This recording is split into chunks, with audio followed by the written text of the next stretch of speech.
sort of undertone of unconfirmed homosexuality. To welcome on stage your opening act who performed for us online when we were plague-ridden, but the show still went on. But has never performed live here at XS Malarkey, so what a treat that circumstance has ensured that you can do this evening, passing through geographically and chronologically into our orbit. So stamp your feet, clap your hands, Bert and Ernie, do it together to welcome onto the stage, Richard Stott!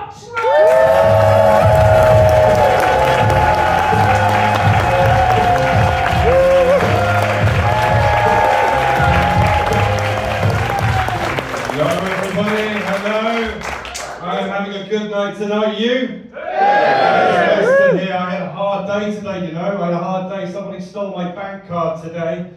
Yeah, you know what they did with it as well? Before I could stop the card, they spent £200 on Ancestry.com. They know who they are. Now we've started, eh?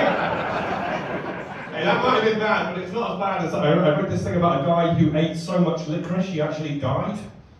And genuinely, that's on the BBC website. A man ate so much licorice he died. I read that article and I thought, fucking hell, people die of all sorts now, don't they?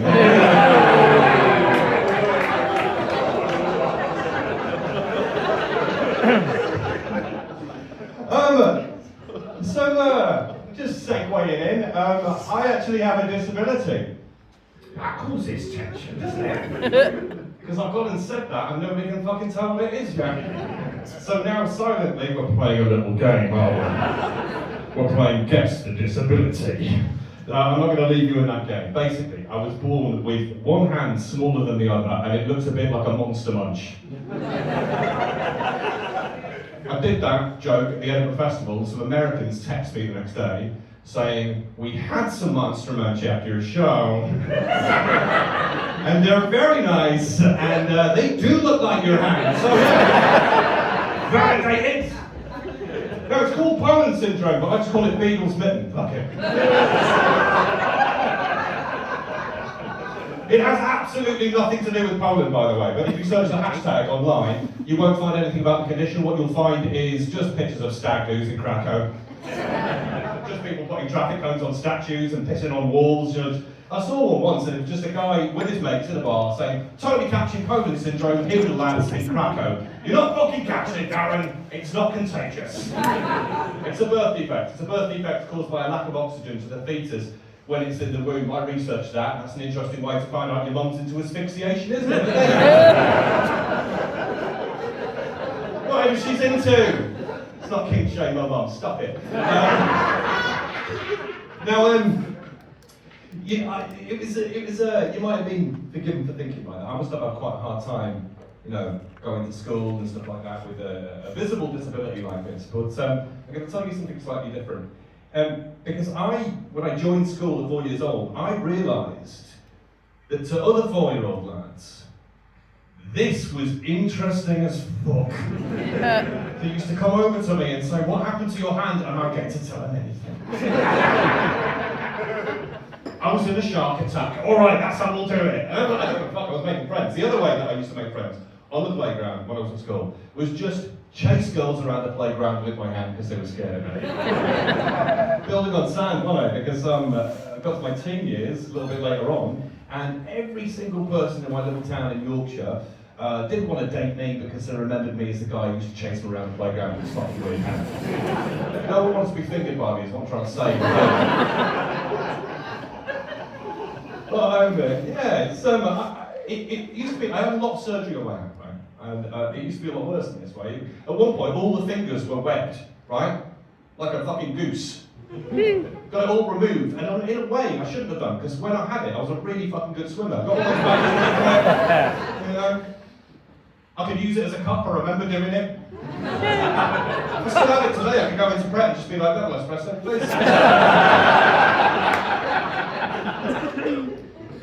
But the other thing was I couldn't use my hand that well. I couldn't do a lot with it. And well, basically, I also had a missing pectoral muscle on this side.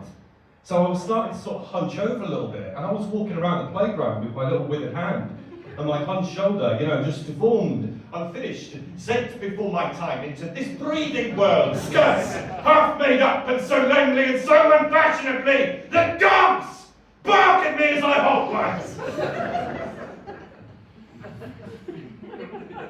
It's very casting directors and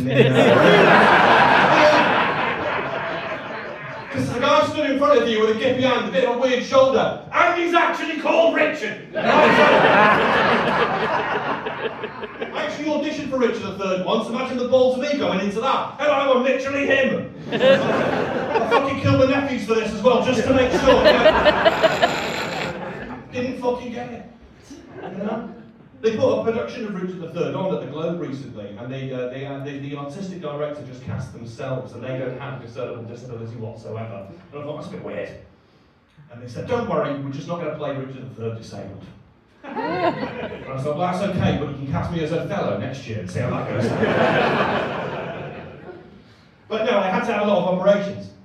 So when I was about 11, to help the use of my hand, my parents got a call from a guy in Leeds who fixes things for kids. And stop it, no, stop, he was a surgeon, right? He called up my parents and he said, I've got an idea about this, I don't know if he was a real doctor, and he called them up and he said, we've got an idea of what to do with him. And they said, okay, off we went to Leeds, right? And he said, what we're going to do, Richard, is we're going to remove these two fingers that you can't use very well. And I said, okay, how's that going to help? And he said, don't worry, we are going to replace them with something. And I said, with what? He said, the second biggest toe on each foot. What are you talking about?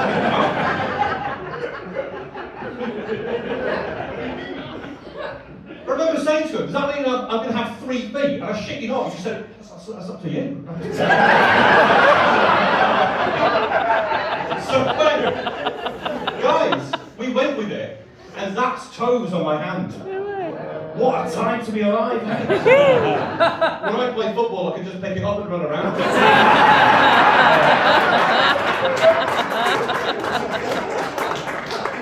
And every single girl that I've ever slept with has been toed in the hole. Fucking hell, I'm saying, how juvenile that joke. Imagine thinking of that at 36. And so, no, it's nice we can talk about this kind of thing. It's nice that I've started opening up and I'm talking about it, because I used to be terrible about talking about like my condition and stuff like that. I've got better at it, but blokes are actually awful about talking about their feelings and stuff like that. The closest that I get to sharing my feelings, you know, with most people is when I share my Spotify Wrapped every year. And I'm a little bit worried about it this year, because I forgot it was happening. And I don't think I've been listening to enough obscure music to sort of put out the brand that I'm trying to put out, you know. I don't want the world to know that I had a big Sabrina Carpenter phase back in. But it's not, you know, you put it out there, Spotify Wrapped, it's, we know what Spotify Wrapped is, don't we? Yeah. Okay, good. I did this in Carlisle a couple of weeks ago and I ended up explaining the internet. But yeah, they take all your data and they show you everything that you've listened to, and they said these are your top 5 artists, these are your top 5 songs, and everyone puts it out there like, this is a lovely cross section of who I am. And it's not, and I know it's not, because last year YouTube did their version of a Wrapped, and you wouldn't get that information out of me in Guantanamo. This year, everybody, I have watched 10 hours of botfly removal videos. I'm in the top 10% of people who've watched blackheads being removed from people's noses. And somehow I'm in the top 1% of people who've watched infected cow hooves get cleaned by a guy in the night. Is anyone else there? No, okay, fine, it's just me. But it's yeah, okay. My rival over there. But that's what we do. That's how I share my feelings. That's as close as we get to it as a bloke. When my friends ask me how I'm feeling about my mental health and stuff like that, I immediately turn into the football manager, Sean Dyche. I just get a lot more blokey than I am, right? And Sean Dyche sounds like he's like got a Lambert and Butler bedspread. That's the kind of guy he is. You know, if someone will ask me how I am, and I'll just go, I'm just taking it day by day, man. You know, I'm just going to get some wins under my belt, but I am backing myself to beat this. Play to depression, it's come in with a good game plan, it's used to anxiety down the wings, has been absolutely fantastic. Hats off to it, really. Hats off to it. I've just got to come back stronger, that's all I've got to do. Think about the people who are supporting me. That's all I talk about mental health. That's why why I'm so jealous of women, guys. I'm so jealous of female friendships because they really talk about stuff. They really do it. You know? I think women are just so much better at being friends than men. Hey, got a brat girl summer going on over there somewhere.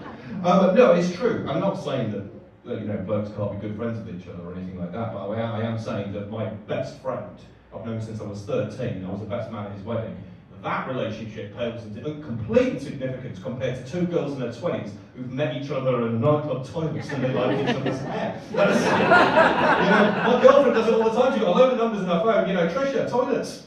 But if I say I've got a load of blokes' numbers I've met in toilets, I want what women have. I want that. I'm jealous of them. Because one of them gets sad, and they organise a sad girl coffee morning, don't they?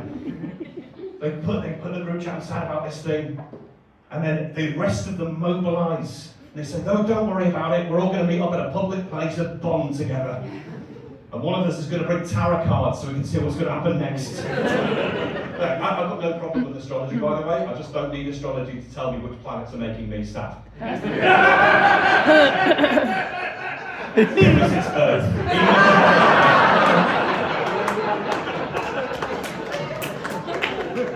It's not a religion I really want to get into. The only religion I get into is Catholicism, right? But hear me out, this is the reason why I do it. Because I want to queue up a communion, right? And then get to the point where I get the wine and go, sorry, is the wine vegan? Just to see the priest go, oh, it is at the moment. It's a transubstantiation joke, it's a Robin Inskick, you should have got that.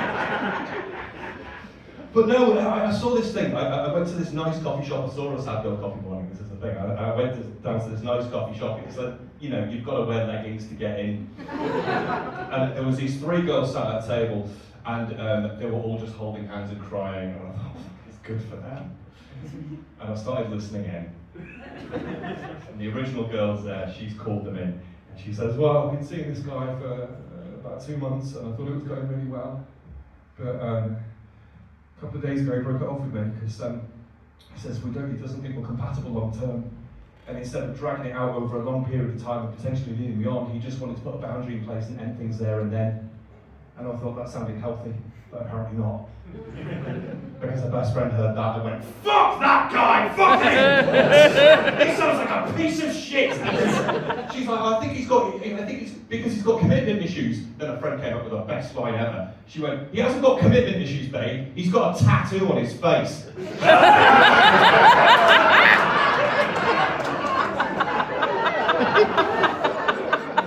Then her other friend wants to get involved, right? Her other friend's been listening and she does this thing called girl bossing or boss girling. Don't know which way around it is, love it, right? Which blokes would do it for each other. It's when you say a compliment which is not related to what's going on.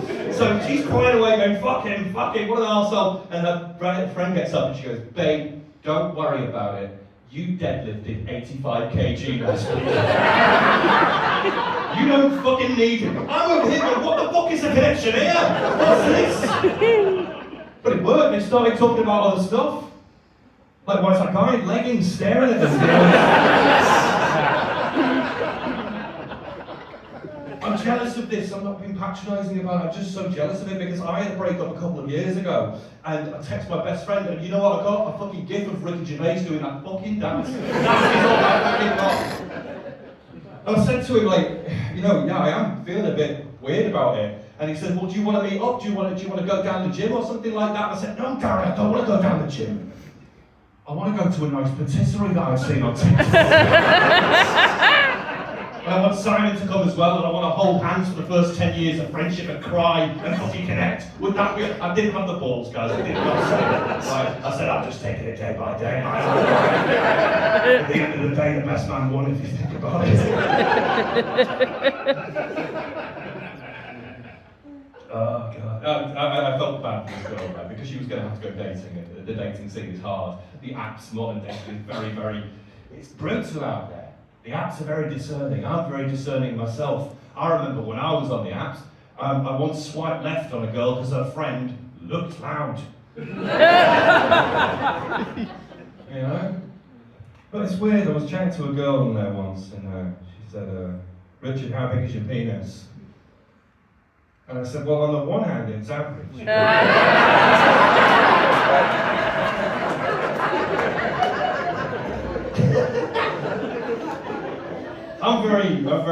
I'm happily in a relationship now. Very, very happy. I think dating in your 30s is not so much about finding love, it's about finding somebody whose mental illnesses sort of vibe with yours. I've broken the system a little bit. I started dating someone in their 20s. Oh, and no, the animosity. Okay, right, yeah, okay, let's address this, right? There is a bit of an age gap. I'm 36, she's 26. How do we feel? Okay, so it's But anyone judging me for that, I say, fuck you, we've known each other for 10 years, it's a strong relationship. That is a joke, don't worry. No, she's wonderful. She's way out of my league, both in just intellect, professional achievement, looks. But I would go on about this, but would you believe that average males going on about their women who are out of their league is quite a well-trodden path in comedy? A lot of it's been done. But she's beautiful. She's very Germanic looking in the best possible way. She's like tall, blonde hair, blue eyes. Even her surname is Jürgens, but she's not even German. She's from Argentina. I don't know how that happened.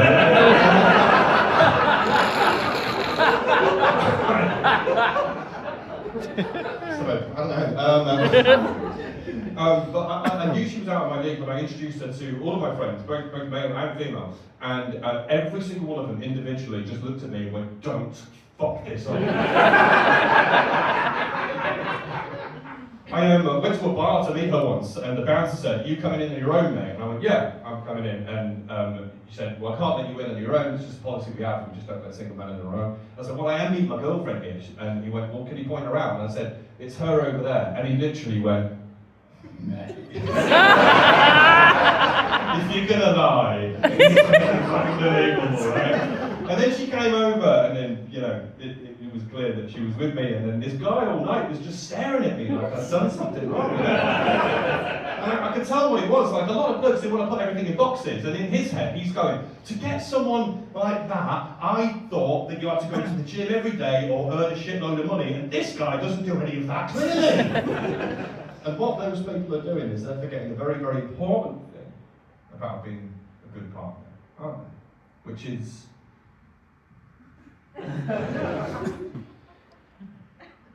not being with a good person to be in a relationship with, isn't it? Also, I give really good head, but there we go. I'll leave it on this one. I did used to be a lot more self-conscious when I was dating with my visible disability and stuff like that.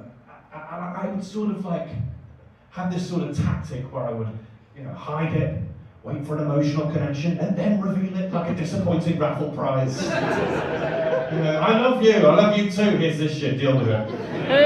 If you reject me now, you're a fucking ableist. You know? It's basic entrapment. And I went on this date with this girl, you know, she was this really cool Swedish photographer. How did I know this? I've been Googling her. That's what you're supposed to do. And the date started going really, really well, quite quickly. And she started holding my hand. This one. You know? And I was freaking out about it, because I hadn't told her about it yet. And while I was going, oh no, she's going to notice, it's going to be awkward, she's going to notice, it's going to be really, really awkward, I forgot something quite important about my hand. Where they did the surgery, the nerve endings are not fantastic. So when I'm holding somebody's hand, I sometimes can't tell how hard I'm gripping that. And sometimes I can't tell if they're trying to get out. And this was lockdown dating, so I'd taken her for a walk in a park at night, you know, so she wants to let go of my hand, I just will not fucking let go of her hand. She's thinking, fucking hell, this guy's needy, at best. And then she actually speaks up. She finally speaks up. And I say, I'm so sorry, you know, here's your hand back. I've got this condition with my hand, you know, it's sometimes the nerves are very good and stuff like that. And she said, I know. And I said, how? And she said, I've been Googling you. First thing that comes up, comedian with small hands. So And she said to me, I just wanted to hold your hand at the beginning of the date to let you know that everything's okay and I don't care about anything like that. That is lovely, isn't it? But it never worked out for me and her. She had this mole on her face. It's fucking horrible. Ladies and gentlemen, you've been absolutely adorable. That has been me. I've been Richard Stock. Thank you so much.